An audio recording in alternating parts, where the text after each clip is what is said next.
حضرت یونس علیہ السلام ایک عرصے تک نینوا کے لوگوں کو توحید کی دعوت دیتے اور شرک سے روکتے رہے، مگر قوم نے ان کی دعوت قبول کرنے سے صاف انکار کر دیا۔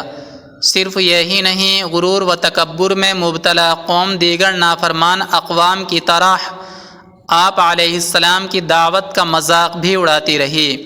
جب ان کی سرکشی اور نافرمانی انتہا کو پہنچ گئی تو اللہ تعالیٰ نے حضرت یونس علیہ السلام کو حکم دیا کہ لوگوں کو آگاہ کر دو کہ 3 دن کے اندر اندر ان پر عذاب آنے والا ہے۔ آپ علیہ السلام نے قوم میں اس کا اعلان کر دیا۔ یہ سن کر قوم یونس علیہ السلام نے آپس میں مشورہ کیا تو اس بات پر ان سب کا اتفاق ہوا کہ یونس علیہ السلام کو کبھی جھوٹ بولتے نہیں دیکھا گیا، لہٰذا ان کی بات نظر انداز نہیں کرنی چاہیے۔ مشورے میں یہ بھی طے ہوا کہ دیکھا جائے کہ اگر یونس علیہ السلام رات میں بستی کے اندر اپنے گھر میں مقیم رہتے ہیں تو سمجھ لو کہ کچھ نہیں ہوگا، اور اگر وہ یہاں سے کہیں اور چلے جاتے ہیں تو یقین کر لو کہ صبح عذاب ضرور آئے گا۔ چنانچہ حضرت یونس علیہ السلام رات کو اس بستی سے نکل گئے۔ صبح ہوئی تو عذاب الہی ایک سیاہ دھوئیں اور بادل کی شکل میں بستی والوں کے سروں پر منڈلانے لگا۔ جب وہ ان کے قریب ہونے لگا تو لوگوں کو یقین ہو گیا کہ اب وہ سب ہلاک ہونے والے ہیں۔ یہ دیکھ کر حضرت یونس علیہ السلام کو تلاش کیا گیا کہ ان کے ہاتھ پر ایمان لائیں اور توبہ کر لیں، مگر آپ علیہ السلام کو نہ پایا تو خود ہی اخلاص نیت کے ساتھ توبہ و استغفار میں لگ گئے اور اپنے گھروں سے ایک میدان میں نکل آئے۔ عورتیں، بچے اور جانور سب اس میدان میں جمع کر دیے گئے۔ تمام بستی والے ٹاٹ کے کپڑے پہن کر عجز و انکساری کے ساتھ توبہ کرنے اور عذاب سے پناہ مانگنے میں اس طرح مشغول ہوئے کہ پورا میدان آہ و بکا سے گونجنے لگا۔ اللہ تعالیٰ نے ان کی توبہ قبول فرما لی اور عذاب ان سے ہٹا دیا۔ روایت میں ہے کہ یہ عاشورہ یعنی 10ویں محرم کا دن تھا۔ ادھر حضرت یونس علیہ السلام بستی سے باہر اس انتظار میں تھے کہ اب اس قوم پر عذاب نازل ہوگا۔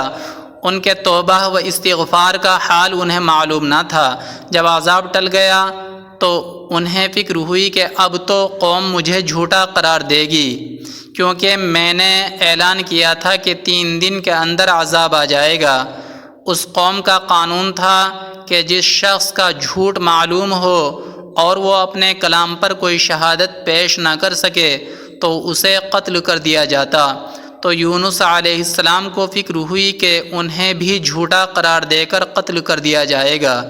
اس رنج و غم اور پریشانی کے عالم میں اس شہر سے نکل جانے کا ارادہ کر کے چل دیے، یہاں تک کہ بحرائے روم کے کنارے پہنچ گئے۔ وہاں ایک کشتی دیکھی جس میں لوگ سوار تھے۔ آپ علیہ السلام کو ان لوگوں نے پہچان لیا اور کرائے کے بغیر سوار کر لیا۔ کشتی روانہ ہو کر جب وسط میں پہنچی تو دفعتاً ٹھہر گئی، آگے بڑھتی ہے اور نہ پیچھے۔ کشتی والوں نے منادی کی کہ ہماری اس کشتی میں کوئی ظالم گناہگار یا بھاگا ہوا غلام سوار ہو جاتا ہے تو یہ کشتی خود بخود رک جاتی ہے۔ ایسے آدمی کو چاہیے کہ خود کو ظاہر کر دے تاکہ اس کی وجہ سے سب پر مصیبت نہ آئے۔ اس پر حضرت یونس علیہ السلام بول اٹھے کہ وہ بھاگا ہوا غلام گناہگار میں ہی ہوں، کیونکہ اپنے شہر سے نکل کر کشتی میں سوار ہونا ایک طبعی خوف کی وجہ سے تھا، بِإِذْنِ الہی نہ تھا، اور اللہ تعالیٰ کے حکم کے بغیر یوں چلے آنے کو حضرت یونس علیہ السلام کی پیغمبرانہ شان نے ایک گناہ قرار دیا کہ پیغمبر کی کوئی نقل و حرکت بلا اذن الہی نہیں ہونی چاہیے تھی۔ بہرحال آپ علیہ السلام نے فرمایا کہ مجھے دریا میں ڈال دو تو تم سب اس عذاب سے بچ جاؤ گے، مگر کشتی والے اس پر تیار نہ ہوئے، بلکہ انہوں نے قرآن اندازی کی تاکہ جس کا نام نکلے اسے دریا میں ڈالا جائے، لیکن قرآن اندازی میں بھی آپ ہی کا نام نکل آیا۔ لوگوں کو اس پر تعجب ہوا تو کئی مرتبہ قرآن اندازی کی گئی اور ہر مرتبہ آپ علیہ السلام کا نام آتا رہا۔ قرآن کریم کی سورہ صافات کے آیت نمبر 141 میں اس قرآن اندازی اور حضرت یونس علیہ السلام کا نام نکلنے کا ذکر موجود ہے۔ ایک طرف قرآن اندازی میں نام نکلنے پر آپ علیہ السلام کو دریا میں ڈالے جانے کا سامان ہو رہا تھا، دوسری طرف ایک بہت بڑی مچھلی اللہ تعالیٰ کے حکم پر کشتی کے قریب منہ کھولے موجود تھی کہ آپ علیہ السلام کو اپنے پیٹ میں جگہ دے۔ حضرت یونس علیہ السلام جیسے ہی پانی میں گئے، مچھلی نے فوراً انہیں اپنے پیٹ میں لے لیا۔ حضرت عبداللہ بن مسعود رضی اللہ عنہ نے فرمایا کہ حضرت یونس علیہ السلام اس مچھلی کے پیٹ میں 40 روز رہے، یہ انہیں زمین کی تہہ تک لے جاتی اور دور دراز کی مسافتوں میں پھراتی رہی۔ بعض افراد نے 7، بعض نے 5 دن اور کئی ایک نے مچھلی کے پیٹ میں رہنے کی مدت چند گھنٹے لکھی ہے۔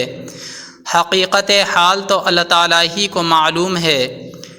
اس حالت میں حضرت یونس علیہ السلام نے دعا کی، لا الہ الا انت سبحانک انی کنت من الظالمین۔ ترجمہ: تیرے سوا کوئی معبود نہیں، تو پاک ہے، بے شک میں ہی قصوروار ہوں۔ تو اللہ تعالیٰ نے آپ علیہ السلام کی دعا قبول فرمائی اور مچھلی نے آپ علیہ السلام کو بالکل صحیح سالم حالت میں کنارے پر ڈال دیا۔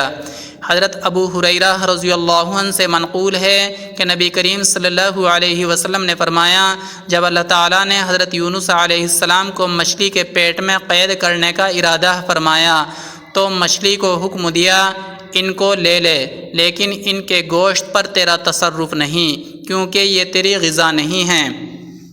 جب مچھلی آپ علیہ السلام کو لے کر سمندر کی انتہائی نچلی سطح میں پہنچی تو آپ علیہ السلام نے کچھ آہٹیں سنی۔ اس پر اللہ تعالیٰ نے وحی فرمائی، یہ سمندری جانوروں کی تسبیح ہے۔ اس موقع پر حضرت یونس علیہ السلام نے بھی تسبیح کی۔ جب فرشتوں نے آپ علیہ السلام کی تسبیح سنی تو بارگاہ خداوندی میں عرض کرنے لگے، اے ہمارے پروردگار، ہم ایک نحیف اور کمزور سی آواز کسی اجنبی زمین سے سن رہے ہیں۔ اللہ تعالیٰ نے فرمایا، یہ میرا بندہ یونس علیہ السلام ہے۔ فرشتوں نے عرض کیا، وہ تو نیک بندے ہیں اور ان کی طرف سے ہر شب و روز آپ کے پاس نیک عمل پہنچتا ہے۔ اللہ تعالیٰ نے فرمایا، ہاں، یہ میری بہت اچھی تسبیح کرتے ہیں۔ پھر فرشتوں نے اللہ تعالیٰ کے حضور حضرت یونس علیہ السلام کی سفارش کی تو اللہ تعالیٰ نے مچھلی کو حکم دیا اور اس نے آپ علیہ السلام کو سمندر کے کنارے ڈال دیا۔ حضرت سعد رضی اللہ عنہ سے مروی ہے کہ رسول اکرم صلی اللہ علیہ وسلم نے فرمایا، جس نے حضرت یونس علیہ السلام کی دعا کے ساتھ دعا کی، اس کی دعا ضرور قبول ہوگی۔ دوستوں، آپ ہمارے اسلامک مفتاحی چینل کو سبسکرائب کریں، ویڈیو کو لائک اور شیئر کریں۔